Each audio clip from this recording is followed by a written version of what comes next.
Who is the biggest victim of shaitan?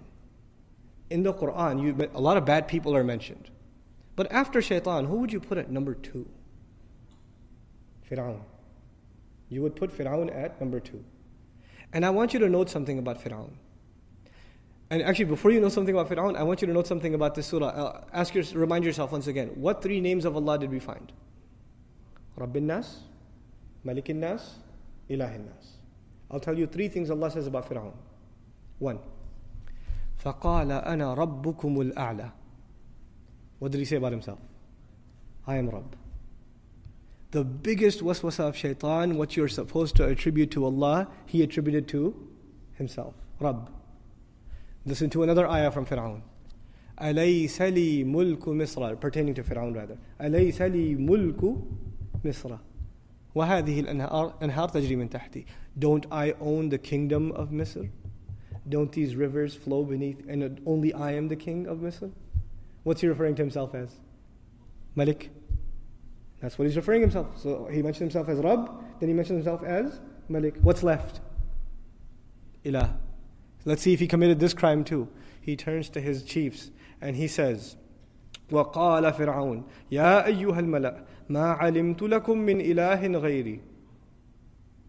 My generals, listen up. I don't know of any other ilah for you other than myself.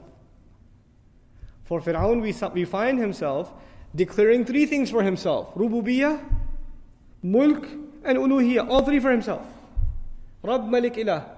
We find this sampling that Allah has given us in the Quran is very important. It shouldn't be overlooked. And it's not just for you and I to say, oh man, Fir'aun, la'anahullah, what a loser. But there's something here. That is what the waswasa of shaitan can lead to. What was the biggest problem of shaitan? Shaitan himself, what was his biggest problem? Arrogance. Arrogance. What is the biggest thing he could instill inside a human being? Arrogance. And what is the worst manifestation of arrogance? Fir'aun. But you don't have to reach Fir'aun to be worried that you're headed down the same road that leads to Fir'aun.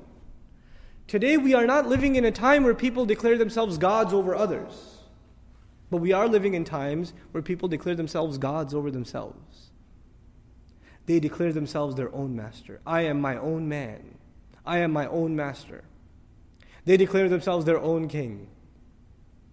King of the house. King of my territory. King of my domain. They declare themselves their own ilah. Their own hawa, their own desires become their ilah. أَرَأَيْتَ مَنِ اتَّخَذَ إِلَهَهُ هَوَاهُ. Did you see the one who takes his desires and turns them into his ilah? Even. We're living in times where we can each turn into mini Fir'aun without even realizing it. We don't have to have large castles and fight with messengers and be arrogant, outspoken against Allah Azza wa Jal. But that concept of ego that is crushed in the beginning of this surah by you openly saying, I need protection. I need Allah's protection. I'm coming into His obedience. There's a very powerful lesson in this. Very, very powerful lesson. Iblis himself recognizes the lordship of Allah but wants the human being to forget it. He himself said, you are the one who created, khalaqtani. Even when he was disobeying Allah, he gave him credit. Khalaqtani min nar. You created me from fire.